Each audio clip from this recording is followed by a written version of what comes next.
Di sini kakak akan buat beberapa tutorial untuk adik-adik kelas 11. Dari mulai cara buat VM, instalasi Debian, setting IP address, konfigurasi remote server, DHCP server, DNS server, web server, dan lain-lain. Nah, dimulai dari cara buat VM. Klik New. Name ini diisi terserah, mau apa aja juga boleh. Tapi karena kakak nanti mau mengkonfigurasi remote server, maka kakak buat remote server. Type-nya pilih Linux karena kita akan menggunakan Debian. Versionnya Debian 32 atau 64 bit itu terserah. Tapi kakak mau pakai yang 64 bit. Next. Ini jangan sampai ke merah atau ke orange. Apa kuning ini? Pokoknya ke hijau saja. Seginilah. Next. Ini jangan diapa-apain. Create aja langsung. Ini juga next. Next. Create. Dah. Lanjut kita ke settings atau pengaturan. Kita atur dulu storage atau penyimpanannya. Pilih empty. Baru ke pojok kanan yang ada bentuk DVD kecil ya ini. Nah, kalau misalnya di sini punya masih kosong, nggak ada tulisan Debian 10 bla bla bla, pilih aja ke choose a disk file. Cari di mana tempat Debianmu tersimpan. Ini misalnya kakak di data, ini Debian 10-nya. Oh iya, kakak pakai Debian 10 karena memang cuma ada itu. Kalau kalian mungkin masih Debian 9. Tapi sama aja kok. Debian 9, 10 kah, sama aja itu. Yang kita pakai Debian 1 ya. Ini kan ada 1, 2, 3. Pilih yang 1. Lalu kita atur network atau jaringannya. Pilih untuk belajar ini kita pakai host only adapter aja. Oke. Lalu klik start.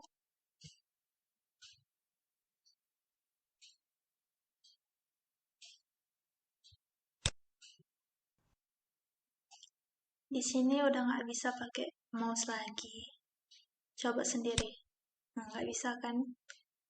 Cuma bisa pakai tanda panah atas, bawah, kanan, kiri.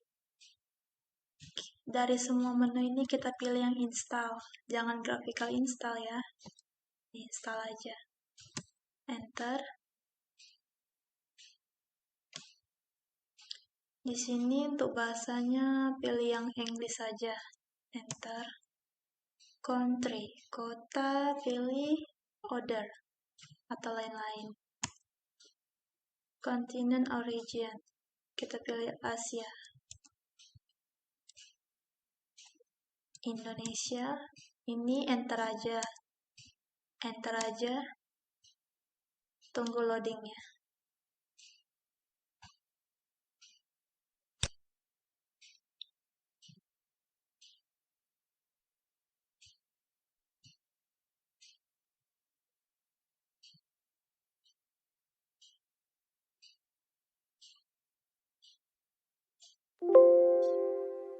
Oops.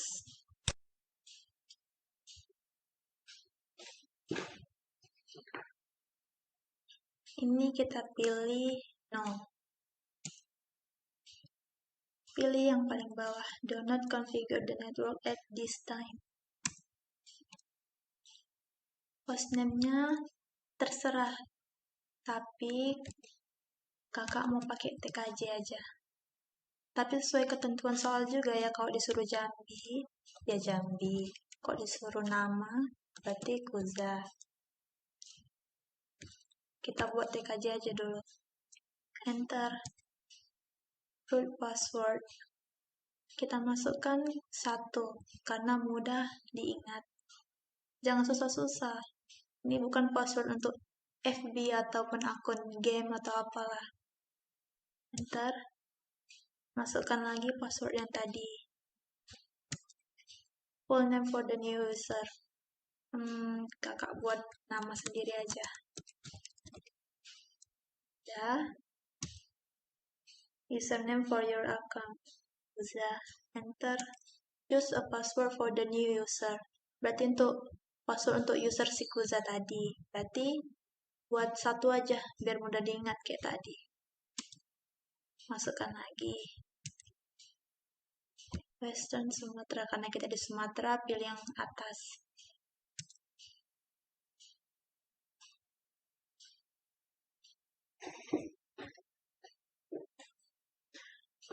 Grid use entire disk. Pilih yang ini aja. Enter. Ini enter. Ini juga enter.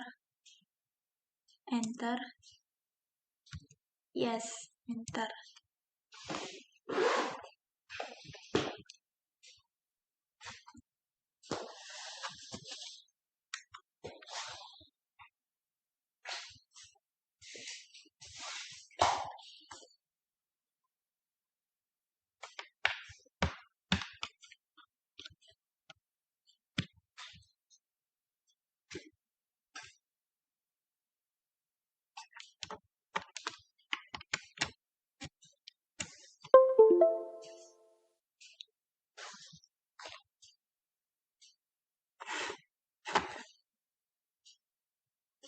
Maaf ya ribut-ribut, soalnya baterainya tinggal dikit.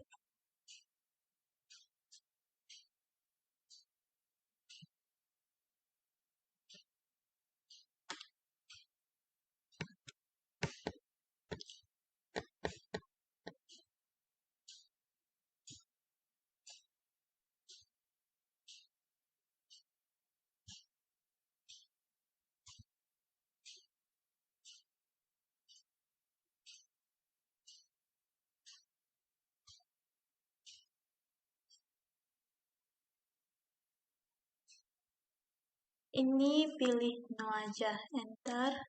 Ini juga no.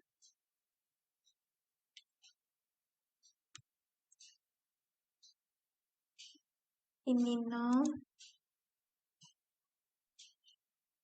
Ini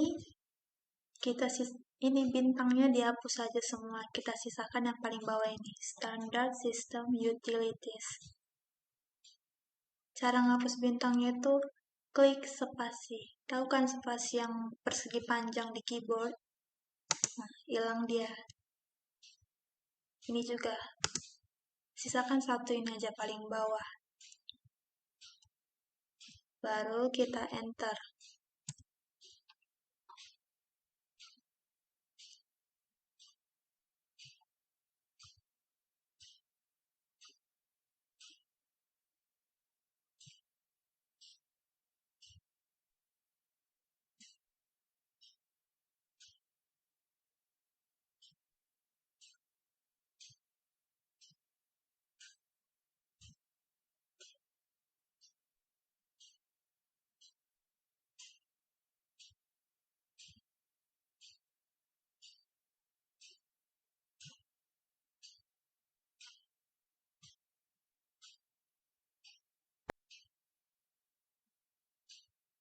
Ini pilih yes. Ini pilih yang bawah. Enter. Ini klik continue. Dah selesai. Ini baru selesai instalasi Debian-nya. Belum kita atur IP address-nya, konfigurasi remote servernya. Satu-satu ya kita pelajarin. Kita login dengan root. Nih. Gak bisa loginnya dengan Kuza. Bisa sih. Cuman kalau login dengan Kuza, user yang kakak buat tadi Kuza, kita cuma bisa login sebagai user biasa. Tapi kalau login dengan root, kita itu semacam login sebagai admin. Duh, kayak mana ngejelasinnya ya? Gitu, pokoknya gitulah. Kita login dengan root. Enter. Passwordnya tadi 1. mudah diingat ya. Loh, udah kakak ketik pun passwordnya kenapa hilang? Nggak nampak pun angkanya. Jangan heran, emang kayak gitu. Mau sebanyak apapun kita klik passwordnya, dia tetap nggak nampak. Jadi jangan asal-asalan ketik, nanti salah. Makanya kakak bilang tadi passwordnya pilih yang mudah. Enter. Dah, berhasil masuk. Lalu di sini pertama kita setting IP address-nya dulu. Tunggu dulu. Sebelum kita setting IP address, kita harus tahu nama kartu jaringan. Kita ketikkan IP address. Nih, di sini nama kartu jaringannya INP0S3. Tapi mungkin di tempat kalian bakal beda. Ataupun sama, nggak tahu juga lah karena kakak kan pakai Debian 10. Lanjut, ketikkan perintah ini. Nano etc.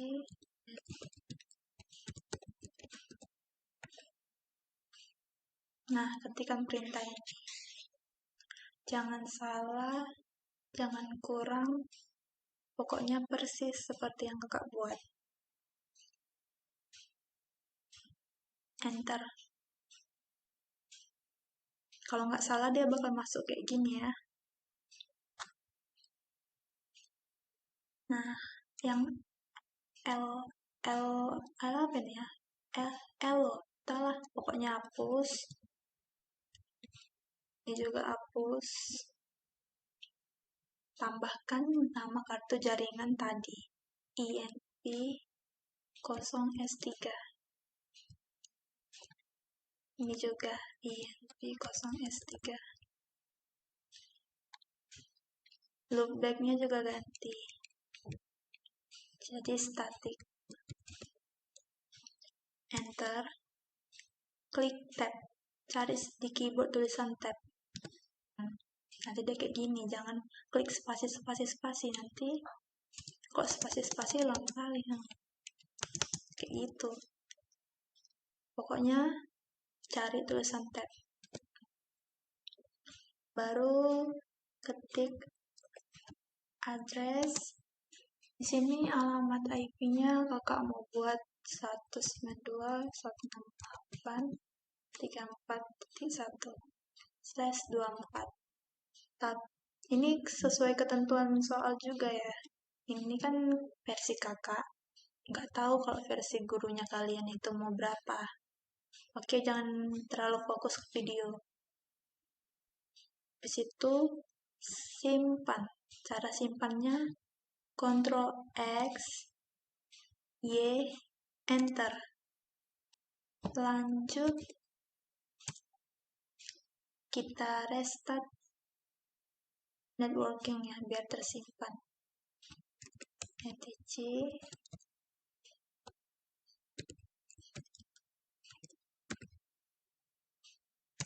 Ini wajib harus di restart. Kalau nggak di restart nanti IP-nya nggak muncul. Nih kita cek ya, IP ID. Nah, yang kedua ini 2 INP0S3. Lihat IP-nya udah ganti kan? Seperti yang kakak buat tadi 192.168.34.1/24. Pokoknya harus sampai terganti ya.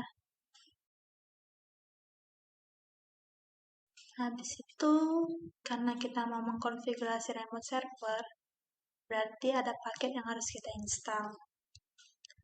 Tapi sebelum itu kita harus memperkenalkan DVD2 dulu. Karena beberapa paket berada di DVD2. Ini perintahnya. apt cd-rom add. Habis itu klik device yang atas ini. Device. Optical drive. Ini nggak usah diklik. Yang diklik itu cuma device. Optical drive-nya giniin aja. Nah, muncul dia. Klik yang DVD2. Kalau misalnya nggak ada DVD2, kayak yang kakak bilang tadi, choose a disk file. Yang ini. Nah, baru enter. Udah masuk dia. Baru kita lanjut menginstal paket OpenSSH server. apt install OpenSSH server. Nih, harus sama. Gak boleh kurang, gak boleh lebih. Enter. Kalau ada pertanyaan, do you want to continue? Klik aja enter. Di sini dia minta binary 1, berarti dia minta DVD 1. Udah masukkan DVD 1. Device, optical drive, masukkan DVD 1 sesuai ya. Kalau misalnya binary 2, DVD 2. Binary 3, DVD 3. Di sini dia minta binary 1. DVD 1. Klik aja force unmount. Enter.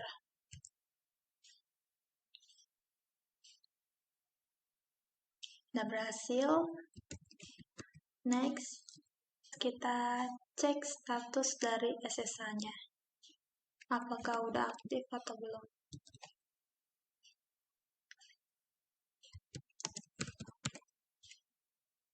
Ini ya. Harus aktif running warna hijau. Harus kayak gitu ya. Berarti dia udah aktif. Kemudian kita lakukan pengujian di klien. Karena kita menggunakan host only adapter, berarti klien kita langsung di PC host. Atur IP-nya dulu. Network and Internet Settings. Change adapter option. Dicari yang tulisannya VirtualBox host only network. Klik kanan. Properties. Double klik Internet Protocol version 4. Baru ini pindahkan ke bawah. Masukkan IP yang kita buat di server harus sama. Tadi kan 192.168.34.1 itu untuk server. Kalau untuk klien harus beda, nggak boleh sama dengan yang di server. Berarti di sini kakak buat 2 aja. 2, 3, 4, 5, yang penting jangan 1. Ini klik tab aja, tab. Dia langsung kayak gitu. Baru ini juga tab. 192.168.34. Baru di sini titik 1, default gateway. Baru klik OK. Yes. Klik OK.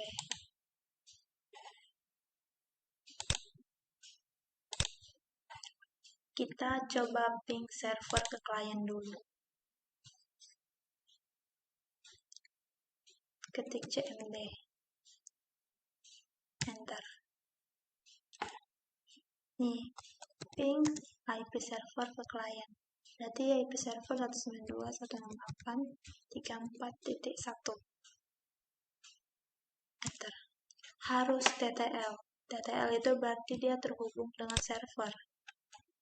Dengan yang ini, yang remote server. Kalau nggak TTL berarti ada yang salah.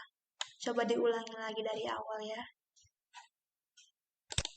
Nah, untuk melakukan pengujiannya, kita harus download yang aplikasi tambahan yang namanya Putih. Nih, cari di Google, gampang loh itu downloadnya. Tinggal buka Putihnya. Kenapa harus pakai Putih? Karena klien kita itu Windows. Harus pakai Putih. Kalau misalnya kliennya itu Debian juga kayak gini, langsung aja ke terminalnya kayak gini. Tapi karena Windows, kita pakai aplikasi tambahan yaitu Putih. Nih, hostname-nya isi dengan IP server 192.168.34.1. Nah, kita pakai SSH, jangan serial, jangan order, SSH. Oke, baru open. Klik aja login as. Di sini masukkan user yang kita buat di server tadi. Tadi kan kakak buat Kuza. Jangan lupa usernya ya. baru enter. Nah, password. Inilah nih kakak bilang tadi, jangan susah-susah passwordnya, nanti lupa. Password kakak mudah, cuma satu. Baru enter. Passwordnya emang nggak nampak ya, kayak kakak bilang tadi. Mau diketik seberapa banyak pun bakalan nggak nampak. Jadi yang mudah-mudah aja. Nih, agak beda ya tampilannya di sini. Ini yang kayak gini nih. Kita itu login sebagai user biasa. Tapi kalau yang di server ini root, @tkj itu login sebagai root. Di sini juga bisa login sebagai root. Tapi namanya SU. SU, ntar passwordnya satu. Nih, sama kan? Root @tkj. Di sini pun juga root @tkj. Ngerti kan apa artinya remote server? Remote server itu berarti kita bisa mengendalikan si server dari klien. Ini kan sama ini bentuk tampilannya dengan server. Jadi kalau misalnya servernya ada di Jakarta, kita bisa mengontrol servernya itu dari Medan, pakai kliennya. Gitu lah pokoknya. Yang penting udah berhasil sampai sini. Kalau gagal, ulangi lagi sampai berhasil.